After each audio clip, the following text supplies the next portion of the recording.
Hey, congratulations. You won a early copy of Make Noise. You get to listen to it before it's released to the rest of the planet. I hope you enjoy it. Feed Fred's Fish.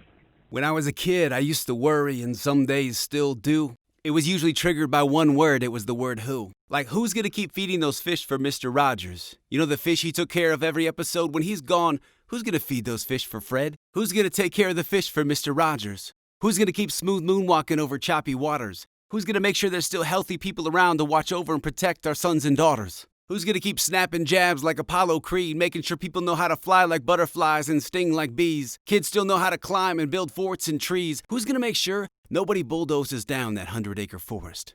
Who's gonna keep plowing the highway to heaven when Michael Landon no longer does it for us? Who's gonna make sure people still get touched by an angel? Who's gonna remind us that a spoonful of sugar helps the melancholy of the world go down? Who's gonna keep helping make the shake and bake? Who's gonna remember to warm the leftovers from the Last Supper? Who's gonna teach kids that if people keep trying to leg sweep you, sometimes the only thing you can do is crane kick those assholes? Who's gonna make sure people still know about the glow and make sure the last dragon is not the last and the last of the Mohicans is not the last we're speaking of the Mohicans? Who's gonna teach kids the importance of the writing, rewriting, telling, and owning of our own stories? Who's gonna make sure that horse doesn't drown halfway through the never-ending story? Who's gonna remind us not to stay label compliant like the Iron Giant? Who's gonna remind us life is too short to be the Roadrunner or the Coyote because chasing people and running from people is just a waste of time and it never ends well? Who's gonna remind kids we've all made mistakes? Some of us some really big ones. Some of us still do it. And it's okay. It's gonna be okay. You're gonna be okay. Some of us used to even tight roll our jeans. Some of us still do it.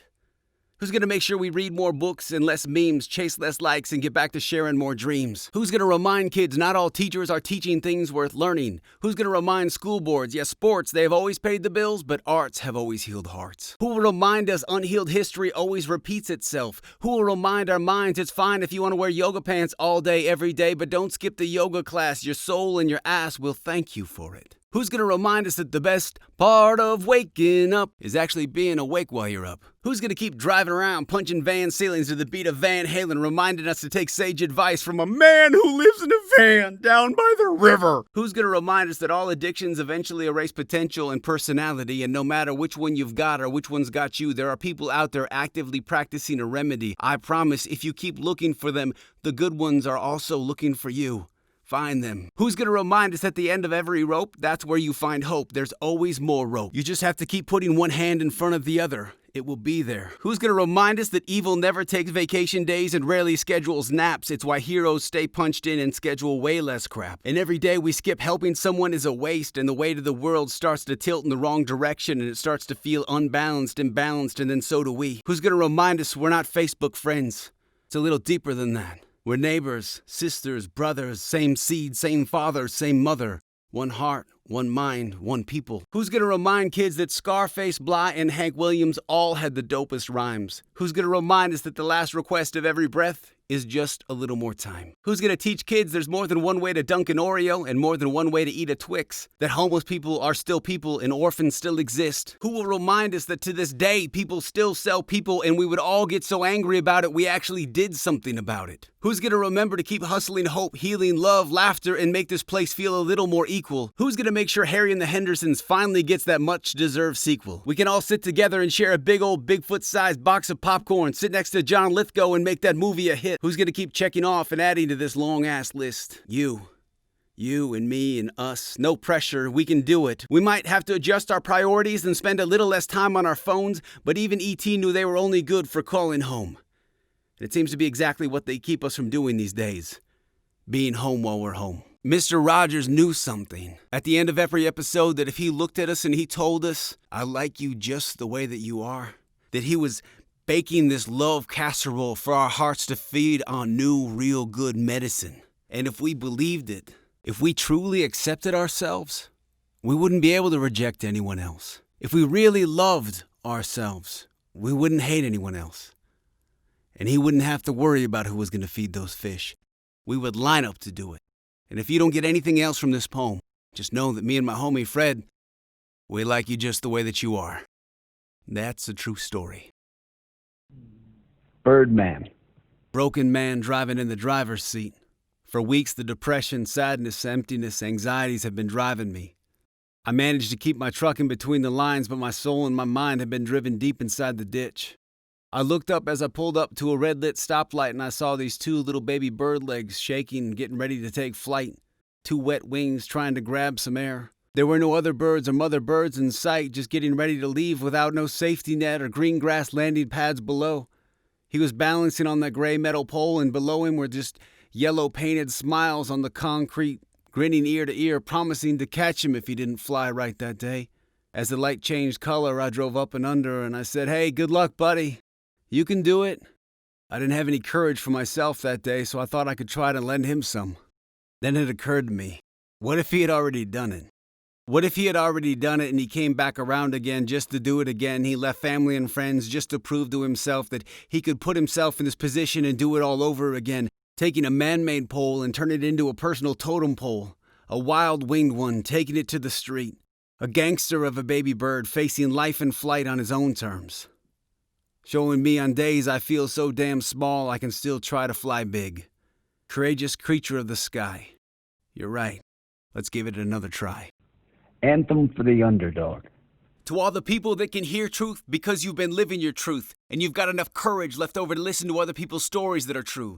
To all the kids who tuck themselves in neighborhoods most people avoid driving through. To all the kids who wake up in the morning wondering when they're going to get another chance to eat, busting open cans of cream corn on the concrete, because there's not a lot of options on the shelves, even less options for taking care of themselves. And then you're forced to live in this world where all people offer up are their prayers and opinions, but have no idea what it's like living the kind of life you've been living in. No idea what it's like to go through what you've been through. We treat people like they're ghosts, see-through. But I'm not telling you anything new. But maybe I'm being a little too transparent, but I thought it was apparent that it's hard to grow up a kid when you gotta be more grown up than your parents. Shout out to all those kids growing up in single-parent homes. Shout out to all the other kids who know life would be better if it was like that movie and nobody else was ever at home. I wrote this for you so you knew that you weren't alone. Some of us do see you, and we more than believe you, we believe in you. And you got this. Maybe didn't want this, deserve this, or ask for this, but you're gonna make it through this because it's who you are. And that's what this world needs, is people who aren't afraid or ashamed to be who they are. Because those are the kind of people that know what it takes to fill wounds. The kind of people who know what it takes to make scars. Maybe they don't hand out degrees to people like you and me, people who have been through what you've been through and seen what you've seen. But you carry that kind of blood that keeps people moving even while they bleed. It's the exact same medicine that turns nightmares into dreams. And I promise you, someday some asshole is gonna come along and try to offer you some advice on life, and they're gonna say something like, "You know what? You just leave the past in the past. That's what you should do. Just let all the stuff go. That's what I do. That's what I did. I learned to let it go." Hell no. Fuck that advice and that song. Don't let any of it go. Hold on to it like it's gold, because it's the only thing you own. The only thing they can't take from you is the shit you've been through, the stuff you've survived through. It's the only thing we own in this journey is our story. I would tell you to take all that straw that would have broken most camels' backs and turn it into a backpack, and you wear that story around with pride and own that story, and don't let that story own you, and that's exactly how you'll make it through. You're going to meet all sorts of other humans just like you, who have always been rooting for you. They are your fellow underappreciated underdogs of the underbelly. Other people who have been trapped and entrenched and drenched in trauma for far too many seasons, and maybe God doesn't even know the reason. And somehow, some way, every day they figure out a way to just keep moving. And on the days you feel like you want to give up and give in, borrow as much courage as you need. Just keep moving. Because we can't wait to meet you. We've got nothing but love for you. Just keep moving. 8:48 p.m. Freedom. I remember the first time I heard someone say, "Fuck the system." It sounded so cool. I was like, well, fuck yeah, I'm all in. I want to listen. I was like 84 or more, probably like 100% all in. I was with them. And then somebody came along and whispered some wisdom. She said, "Young man, listen. Life is a lot less about making love to the system and a lot more about untwisting from self-imposed prisons. There's 3 of them," she said. "Let me list them. The first one is the prison of the mind. If you've never taken the time to unwind and see how they've used thoughts, belief systems, and storylines to keep you in line, never question, is any of this shit in my mind mine? Then more than likely it's not. Like most of us, you've been living a pre-programmed system. The only way to step out of that prison, start questioning every old, new, and original thought. Start stepping out of line, start chanting, 'I am no longer robot.' The second prison is the prison of consumption. Everything I put in front of my eyes, the things I allow my ears to hear, everything I put in my mouth, it is either medicine or mayhem. Something that's either been sent to help heal me or hurt me. Something that will either help contain me or help set me free. She said once I was no longer controlled by consumption, I would be handed the keys to the kingdom and be able to freely walk in and out of any self-imposed prison. The third one, she said, well, that one I would need to figure out for myself. She said just like everybody else, I had a third one. I would need to figure that out and then figure a way to tunnel myself out and then turn around and help other people out. It would be the only way I could guarantee I would stay out, was by helping other people out. Then she winked at me, gave me a high five and a pat on the back. She hopped in the back of a jet black 77 Cadillac, had a Cartier clock on the dash, hands frozen in time at 8:48 p.m. She rolled down a heavily tinted window, lit a Bel Air 100 cigarette. It was menthol, I could tell by the hint of mint floating through the air. As the smoke slowly rolled out of her nose, she said, hey kid, one more thing. Don't have any opinions on any religions or play any kind of games of politics till you know how to wake up every morning and use all your creativity to rule over your own inner territory. Use all your energy to govern yourself. Then you don't have to worry about making love to the system. You can sit back with a bowl of popcorn and watch it go fuck itself. Then she said, you'll understand freedom. Endangered. I was listening to a guy give a talk once about how he was trying to keep these birds from winding up on an endangered species list. So he raised some money, went around and helped the birds repopulate. The birds went on to overpopulate so much that he had to go back around and depopulate the birds. He had to kill some of the same ones he was trying to save. And I thought, what a waste. That guy could have just sent that money to me. I would have put it to good use. I could always use help with a couple bags of dog food and a couple new tattoos, and besides, you could put me on that list. I'm the last one of one, last of my kind, mankind, never see another trav like me, kind of me, not like this. I can be on that list. I'm like that last original KFC Spice original recipe. I'm like the last Canadian goose. I'm the last guy that knows the director's cut dance moves and alternate ending to Footloose. I'm like the last drag from the last cigarette from the last time you promised you'd quit. Receive me like receiving that last orange Reese's Pieces from E.T.'s balled up little fist. You could put me on that list. I'm the last bad relationship from the last breakup song from Taylor Swift. I'm the last guy to shake it off during the last apocalypse. I'm the last polar bear, the last Care Bear, and the last living T-Rex. I'm the last guy that showed up to the Last Supper and the last guy that will ever pick up a check. You could put me on that list. I'm the fourth member of Migos even they didn't know exist. I'm the last person Mr. Miyagi taught how to crane kick. I'm the last cherry blossom to blossom on a cherry blossom tree. I'm Beethoven's 7th, 8th, and 9th Symphony. I'm Lennon's last lyric. I'm Crazy Horse's spirit. I'm the owner of my own scene in King's Dream. I'm a proud keeper of my sister's memory. A constant reminder they only made one of me. You could put me on that list. I'm the last of my kind. I'm the last time Bukowski chose to rhyme. I'm the last time the wind chose to chime. I'm the last time your girl told you nothing's wrong and she's just fine. I'm the last of my kind. I'm the last time you said goodbye to someone, the last time you didn't know was going to be the last time you ever got to say goodbye to that someone. I'm the last sunrise, the last sunset, the last snowfall, and the last full moon. I'm endangered. You could put me on that list. Oh wait, get this. One of a kind, mind blown. You're the last you like you. You're the last you like you that will ever pass through, never be another you like you kind of you. Not like you, not like this, you're it. You need to be on that list. You're endangered. That's something worth being proud of. That's something worth rolling your shoulders back about. That's something worth taking care of. That's something very important you've been put in charge of. Something that makes me feel honored and privileged to share this time and this space with you. You're endangered. Don't ever forget that. You're the last of your kind. Wednesday medicine. Always stay curious about what's on the other side of a Wednesday. You never know what's coming next Wednesday. Something is always on the other side of a Wednesday. Experiences, possibilities, opportunities, the rewriting of destinies, those great big boulder-sized orange sunrises that open all eyes. All on the other side of a Wednesday. There's a movie coming out on the other side of a Wednesday and you're going to want to see it. There's a book being written right now. A book that has those one-of-a-kind lines that just freeze time. It's going to come out on the other side of a Wednesday and you're going to want to read it. A song is coming. A song you didn't even know you were waiting for, but it's going to be there and you're going to know it when you hear it because it's going to have that kind of hook, those one-of-a-kind hooks that you can't stop singing all day, every day. And you can have it on replay on the other side of a Wednesday. It's always on the other side of a Wednesday. It's going to be there, I promise. It's always there. And so is that change and acceptance and the courage and the comfort and the laughter and the answers and the peace that you've been waiting for on the other side of a Wednesday. It's there. The feelings, the answers, the thing, that one thing, something, everything, it will be there on the other side of a Wednesday. It could be this Thursday. It's usually not on a Thursday for some reason, but it could be. It could be this Thursday or this Friday or Sunday, but it's coming some Sunday and it's on the other side of a Wednesday. I promise, it's always there. Always on the other side of a Wednesday. There's going to be at least 3 or 4, probably more dogs that you haven't pet yet, and they're going to look into your eyes with their eyes and request for you to pet it. There's always going to be soft, warm breadsticks waiting in the oven for you on the other side of a Wednesday. There's going to be a person positioned on a future path that's going to need you, need who you are, need how you are, need what you know, and you're going to need them needing you. There's always a person who needs you on the other side of a Wednesday. Then down another road after another Wednesday, there will be another person, and you're going to need them. Need what they know, need who they are, need how they are, and they're gonna need you needing them. You're gonna need each other. I'm a lot of things, but not a liar. I've seen enough Wednesdays to see it. Another reason to stay, to try one more way, try one more day, to see what's on the other side of that Wednesday. We will meet you there.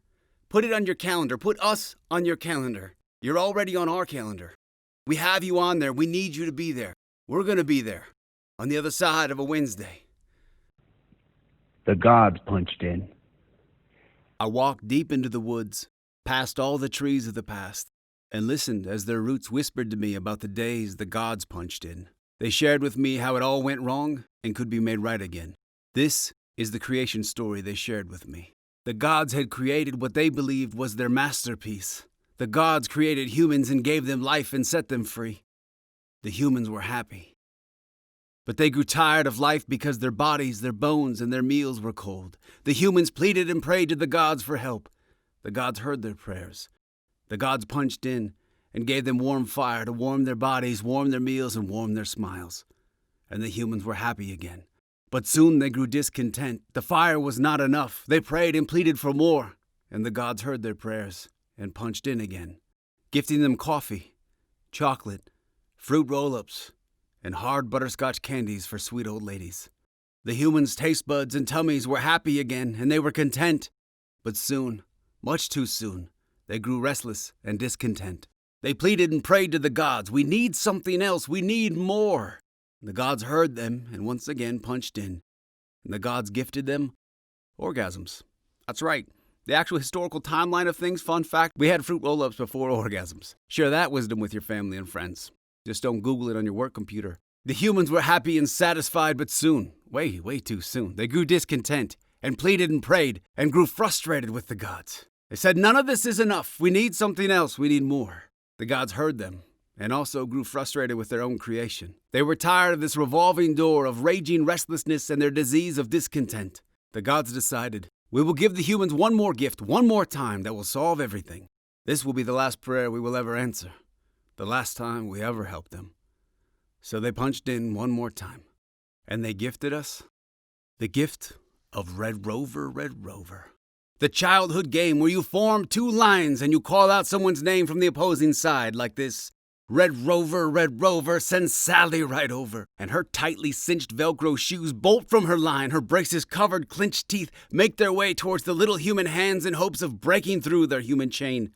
Her pigtails flopping in the air, waving her on in the quest to conquer Red Rover. She closes in on the linked and tightly gripped fingertips. Victory shall be.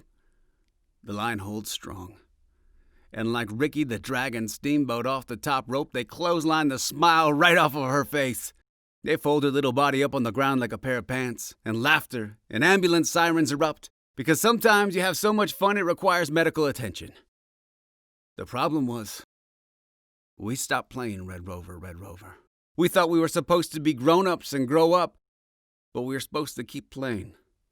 It's time to bring it back. Red Rover should be mandatory at every birthday party, anniversary, confirmation, and high school graduation. We should play Red Rover at every wedding. We should welcome our in-laws by clotheslining them. We should play Red Rover at the beginning and end of doctor's and dentist appointments. Break the line, and there is no copay. Red Rover should be at every funeral as a reminder we are running out of time to play. No more job promotions or raises based on skill, merit, attendance, abilities, dedication, or loyalty to the company. You climb the corporate ladder with rounds of Red Rover. No more beauty pageants based on swimsuit, evening gowns, and talent rounds. You play Red Rover to earn that crown. Politicians. No more political campaigns with wasted breath and wasted budgets. If you want to run a city, state, or country, get in the line with the rest of us assholes and play Red Rover. Red Rover is the great compromiser, the great equalizer. The problem was we stopped playing, or forgot about playing. Either way, we thought we outgrew all of it. It was the perfect idea, the perfect gift. The gods knew what we really needed. It was our need of being there for each other to be filled. I finished writing this after visiting a friend in hospice. His name is Pat. He was a professional encourager and more than likely a multi-time world champion Red Rover player. It didn't matter if you knew him for 40 years or 4 minutes, all he wanted to do was put love and courage in you. It didn't matter if you were invited by him into the room or they're cleaning the last room he would ever be in. Everyone was equal and received his attention. He wanted everyone to know he saw them and valued them and loved them. I watched one nurse he had just met for the first time try to dip out slowly of the room unnoticed.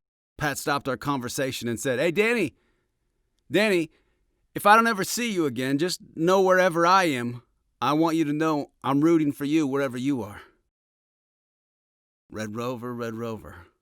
If we don't do anything else with our lives, rooting for each other and hanging on to each other seems like a worthy pursuit. It might sound corny, but I know greater men and women have seen a similar dream. And maybe if we would abandon looking at, participated in, helping propelling all this darkness and inserted some rays of light by playing with each other, laughing with each other, being there for each other, maybe the gods would iron out all the other deep wrinkles embedded in society's moral khakis. There is this giant-ass line that stretches all over this universe that doesn't get as much attention as it should. But I promise it's out there. They're out there right now, playing hand in hand, cheering and calling your name. And if that sounds fun, sounds like a better story than the one you're writing or living, one worth playing, well then, Red Rover, come on over. Hidden Human. Before the stork even dropped you off, a role had already been assigned. Notes tied tightly around baby toes and baby minds. This note happened to read, Hidden Human. Directions and actions will train this child trained in one of society's favorite arts, the art of staying hidden. You take up too much time and energy. There's no time for you or what you enjoy. There's no room for your dreams in this world. Who you are is not right. What you are is not what we were looking for. Stop being you. Watch everyone else and become more like someone else. If you can't do that, then go play. Go be by yourself. That way you won't annoy anyone else. Our request, change or remain hidden. The little kid, no longer aware the audio version of the tape was stuck on replay all day. The child starts to believe that the messages were actually an inner voice. After years of living, reading, and rereading the messages, the hidden human forgets their name but not their role. It all means the programming was a success. Years later, now an adult but still a child, they stumble across another note with an opposing message, hidden in places where opposing messages are often found. This confusing new note sounded both right and wrong at the exact same time. It read, Hidden Human. It's time to make noise. What a dangerous idea. And the instructions followed. Little hidden human, there is no need to go hide anymore. No reason to stay hidden anymore. No need to retreat and watch the world spin by anymore. Little hidden human, you were told in words and cold shoulders you are a nuisance, an annoyance. Little hidden human, you don't have to send yourself away from the table anymore. No more hiding. No more putting yourself in the corner anymore. Instead, come out from the shadows and make yourself seen. Take all the time and energy you need to follow your dreams. Lost young child, there is no need to fly under the radar anymore. There's no need to hold your words and feelings hostage anymore. Set them free. No more biting of the tongue. You've bit through, stitched through, and restitched enough tongues for 2 lifetimes. Use your words. All of them. No need to hope you are enough so someone would spend time with you. No need to change enough or do enough so someone might notice you. No need to search relentlessly for someone to rescue you. Tie your own cape, storm your own castle, and pull your own sword. It's time to play, create, and make noise. You're not just a part of this world. You have a part in this world, and that part is all yours. Play, create, and don't care. It's time to make noise. Don't be careful. Don't ask permission. Don't wash your hands. Don't say sorry anymore. You've used that word sorry so many times. Enough for 4.5 lifetimes. Scared, confused, grown, and no longer hidden human. Raise your passively hung head. Cut the sutures secure in your lips. Snip the wires that have sealed shut your jaw. Stretch the arms that have been tied behind your back. Open yourself up and let it all pour out. It's time to make noise. Some will say they liked you better the old way. They will shout, "You're wrong. You're a great person. You don't need to change." They will say this while gently patting you on the top of your head. And the same spells from the past they will try to recast. Every time you move away from the old words with your new actions, you crack the spell a little more. Eventually, with enough cracks, everything will break. But not you. Not this time. All family roles come with an expiration date. Throw them out when you have decided you no longer want to stay little or hidden anymore. It's time to make noise. It's so good to finally see you and hear you. Make noise.